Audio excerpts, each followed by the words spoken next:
What's up guys, it's your boy Senron and welcome to part 3 of the rune guide. In my last video I explained each keystone and minor rune of the Precision Rune Path by comparing their strengths and weaknesses. And guess what, in this video I will do the same thing, except for the Domination Rune Path.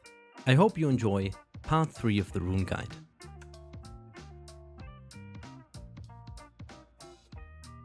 The Domination Rune Path is all about dealing burst damage. It rewards a catch and all-in burst oriented playstyle, primarily for champions that wanna go in, kill, and skedaddle the fuck out of there.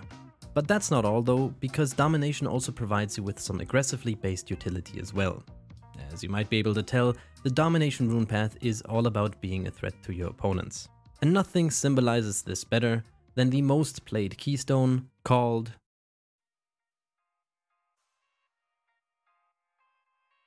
its ability text reads, passive, damaging basic attacks, abilities, item effects and summoner spells, as well as the application of crowd control and damage over time effects, generates stacks against enemy champions, up to 1 per attack or cast per champion.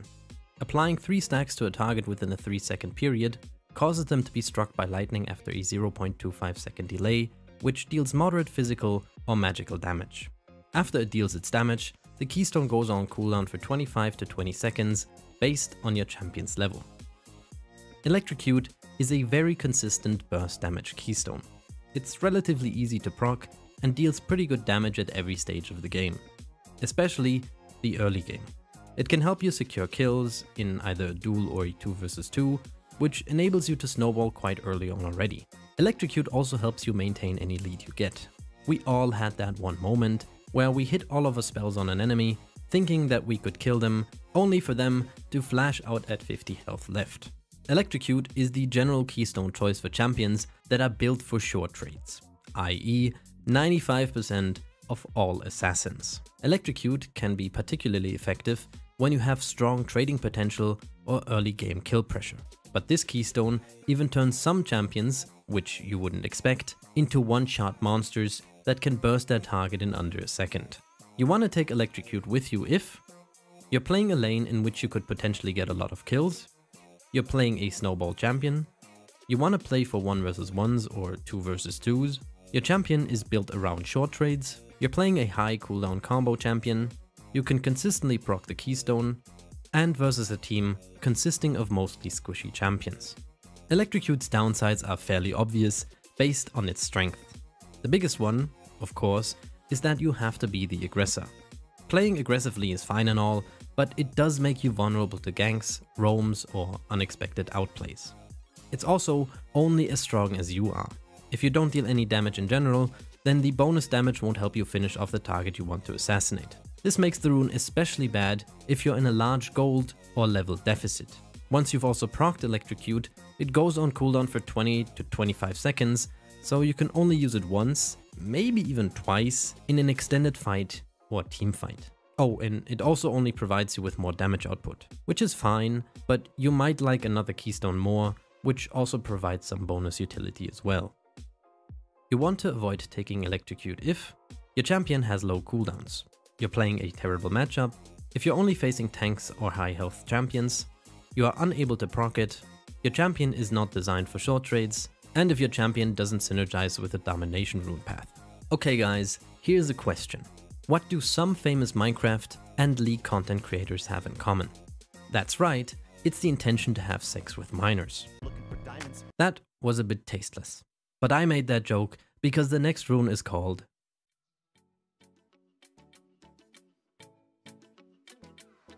its ability text reads, Hiya! Welcome to my channel. I'm Cookie, and I've been challenged on Europe West for— oh, sorry, that's the wrong predator. Give me, just a second. Okay, here we go. Enchants your boots with the passive effect Predator. Active. After a 0.25 second cast time, gain Predator for 10 seconds, which grants you bonus movement speed while facing enemy champions within 3000 units, ramping up to 25% to 50.3% based on level over the first 1.5 seconds. After ramping up, your next damaging basic attack or ability damage against enemy champions ends Predator to deal 20 to 180 based on level plus 25 bonus 80, plus 15 AP, bonus physical or magical damage after a 0.25 second delay. The cooldown is between 2 to 1 minute and scales with your champion's level. Predator provides many advantages. The first one is that it allows you to catch up to 12-year-olds faster. Okay, sorry, I'll stop with the pedo jokes now. That was the last one, okay? I promise. Here are the real advantages. Predator provides a lot of movement speed. This allows immobile champions to roam the map faster, to impact lanes other than their own, or it allows mobile champions to initiate fights even faster. The movement speed and burst damage also makes skirmishes a lot easier, as you have the element of surprise in your hand. No one expects a 700 movement speed Galio sprinting at you to help their jungler. You want to take Predator if you don't care about your laning phase. You want to gank faster, you prefer skirmishes over teamfights, your champion doesn't have a gap closer, but you kinda need one, and if you don't care about dealing damage. Predator is picked very rarely, and that is for a good reason. Its downsides. Its cooldown is way too high to do shit, and Predator only works if enemy champions are nearby. It's also not a passive effect and requires you to buy boots to be able to use its active, which makes it beyond terrible for the first 6 minutes of the laning phase. Now, don't get me wrong, it can have a great impact on the pace of the game, but this rune is so niche that it takes some time and practice to get used to it. So don't take Predator if your damage output is required, you can't roam, you got enough mobility or engage options, you want to play for teamfights or duels, your champion simply doesn't synergize with the Keystone, and if you only like people above the age of consent.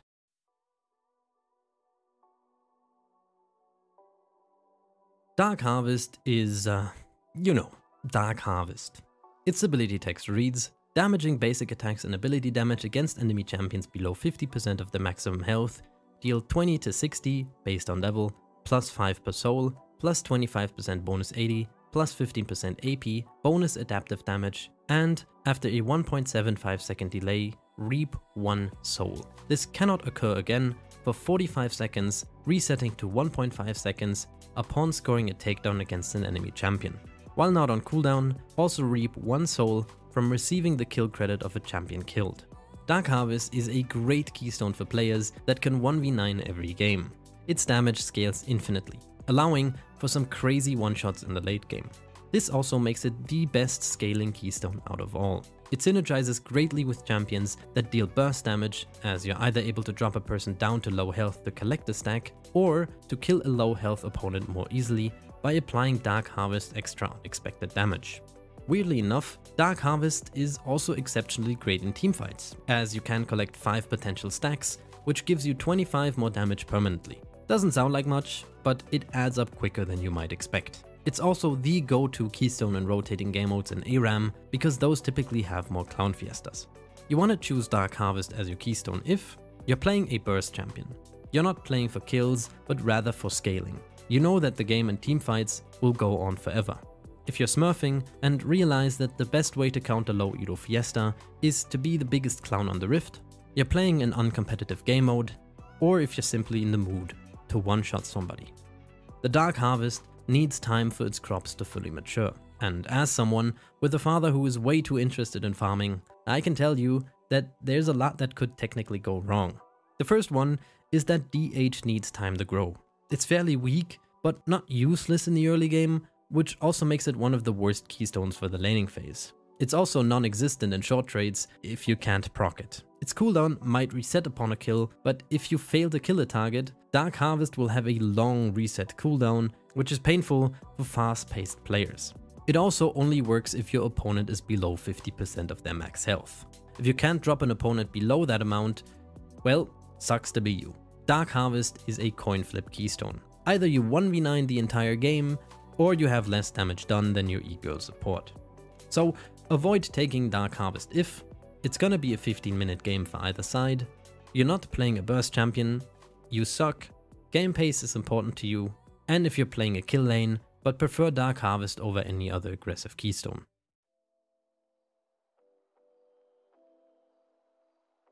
Hail of Blades is the ideal keystone for players that can only watch movies while Subway Surfers is playing at the bottom of the screen. Its ability text reads, passive. Starting an attack windup against an enemy champion triggers Hail of Blades, and if the windup completes, you gain 2 stacks of the effect for 3 seconds, with the duration refreshing on basic attacks against enemy champions until all stacks are consumed. Stacks are consumed per basic attack, and the current stack refreshes whenever your basic attack timer is reset. While Hail of Blades is active, you gain 110 bonus attack speed, and your attack speed cap is increased. The triggering attack benefits from Hail of Blades. Hail of Blades has a cooldown of 12 seconds flat. Hail of Blades is not the most popular keystone, but that's not because it's useless. You see, it's strong on champions that want to permanently look for aggressive short trades with auto attacks. The bonus attack speed and generally low cooldown of the rune make it one of the most lane oppressive keystones in the game. More attacks also means more damage, so playing it into squishies that can't tank more than 3 attacks feels pretty good. For you. Your opponents are probably very angry. You want to take Hob if you want to dominate your lane, you want to play for tempo, you like playing with more APM, you want to focus more on the early game than the late game, your champion synergizes with the Keystone. These are mostly champions that have a stacking mechanic in their kit, for example Kai'Sa passive or Tristana E, or if you simply like a snowball-oriented playstyle. The laning phase is an important part of any league match. However, if you're not playing solo queue, there are stages of a game after the laning phase, and Hail of Blades flat out sucks in those. It's bad in teamfights, extended trades, or against targets that just don't care about your 3 puny basic attacks. The fact that you also have to play aggressively with basic attacks makes your playstyle very predictable. And if you're facing a jungler with an IQ above 80, you're gonna get the shit camped out of you. Why? Because Hail of Blades is an int keystone for people who fall behind. Hail of Blades abusers still want to look for trades on their opponents when the keystone is up. But if they don't deal any damage, they have nothing to defend themselves with once they're in close range. So yeah, don't take it if the enemy team comp has too many frontline champions, your champion doesn't basic attack much, your champion can't burst, you can't attack anyways, you're playing a bad matchup, or if you're more focused on the stages of the game after the laning phase.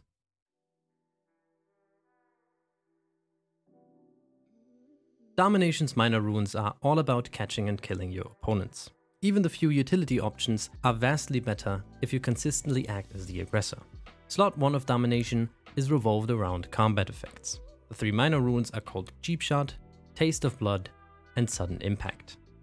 Cheap Shot deals bonus true damage whenever you damage an enemy champion with impaired movement or actions.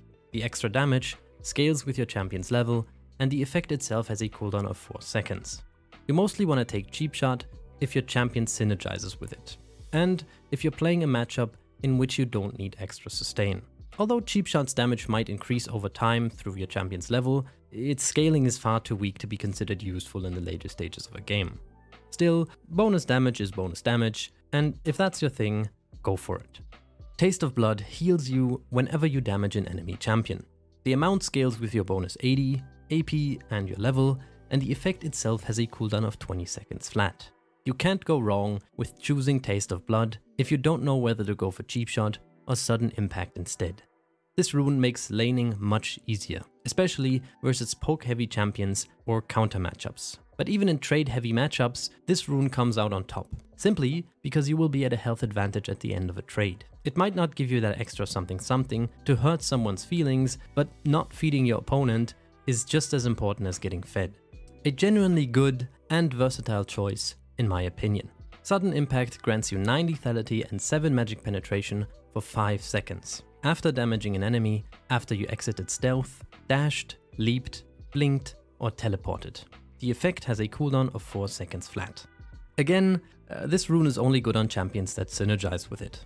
The bonus lethality and magic penetration make mobile burst champions much stronger. But just like with Cheap Shot, this rune does not scale well into the later stages of a game. If you like playing burst champions that have forms of utility in their kit and think you could snowball to 1v9 the entire game, then by all means, go for this rune. Slot 2 of Domination is revolved around vision and bonus stats. The 3 mana runes in this category are called Zombie Ward, Ghost Poro, and Eyeball Collection. Zombie Ward causes friendly wards to appear whenever you clear an enemy ward. You also gain an adaptive bonus of 1.280 or 2 AP for every zombie ward spawned, up to a maximum of 10. After spawning a total of 10 zombie wards, you gain an additional 10 adaptive force. Zombie wards themselves are visible, have 1 health, and last for 120 seconds. They also do not count towards your total ward limit. This rune is hidden OP on supporters and assassins. Seriously, you can gain so much vision for free simply by moving around the map and checking for wards with either your sweeper or umbral glaive. The bonus 80 or AP also makes it worth enough to drop a couple of minions in exchange for vision pressure. The only downside is that you kinda have to have access to ward spots in the first place. If you're behind AF and try to clear enemy vision, well, you're not gonna have a good time. Ghost Poro spawns a fluffy and spooky companion whenever one of your wards expires. They grant you 90 seconds of additional vision. If an enemy champion steps too close to the Ghost Poro, the fluff ball gets frightened and runs away. You gain an adaptive bonus of 1.280 or 2 AP for every Ghost Poro spawned, and another if it spots an enemy champion, up to a maximum of 10 stacks. After obtaining 10 stacks, you gain 10 additional bonus adaptive force.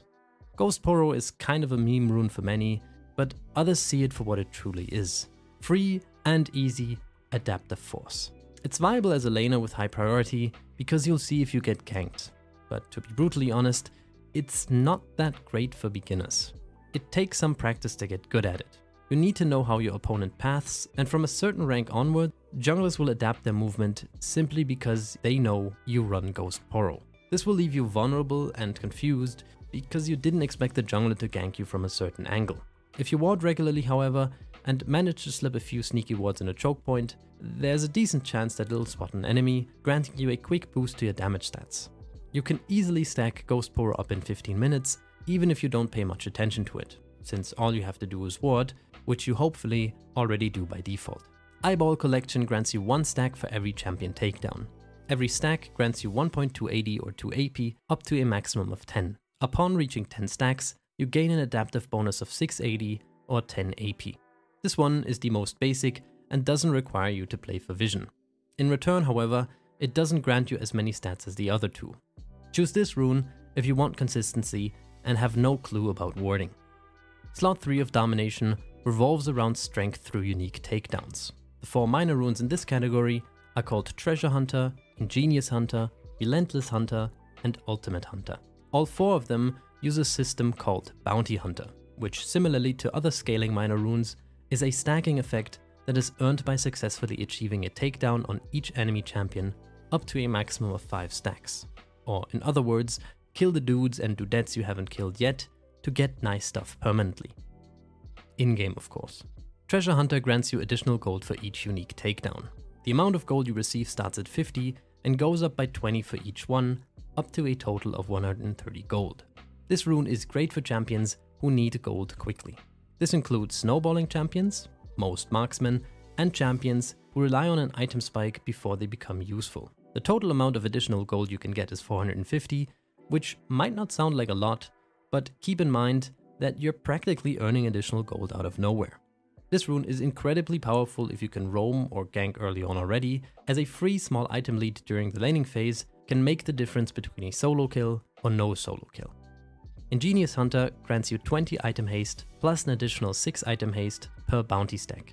Item haste affects all items with cooldowns, which includes trinkets. This one is sorta a niche rune as well. I would only recommend going for this minor rune if you're playing with the Predator Keystone, as the cooldown of the Keystone itself is linked to the item and not to the champion. The trinket cooldown reduction sounds dope as well, but again, the other minor runes of this slot simply overshadow Ingenious Hunter at the moment.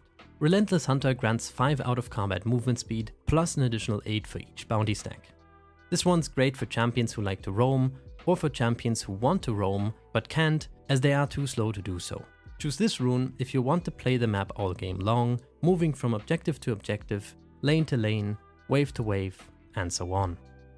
Ultimate Hunter grants 6 ability haste to your ultimate ability, plus an additional 5 per bounty hunter stack. Most league champions are designed around their ultimate ability. Having a lower cooldown on your most impactful spell will allow you to use it more often, and thus makes it more likely to be the one that, sorry for the bad pun, ultimately wins you the game. I'd recommend choosing Ultimate Hunter for overall consistency. And that, gentle and not so gentle men, concludes the Domination Rune Path. The next video is gonna be magical, because it'll be about the Sorcery Rune Path. I'll most likely be behind schedule, I know, big surprise, but I'll try to make it in 2 to 3 weeks as always. Now, last time I didn't give you an outro, so this time I'm going to give you one. Here's me drinking water into my microphone.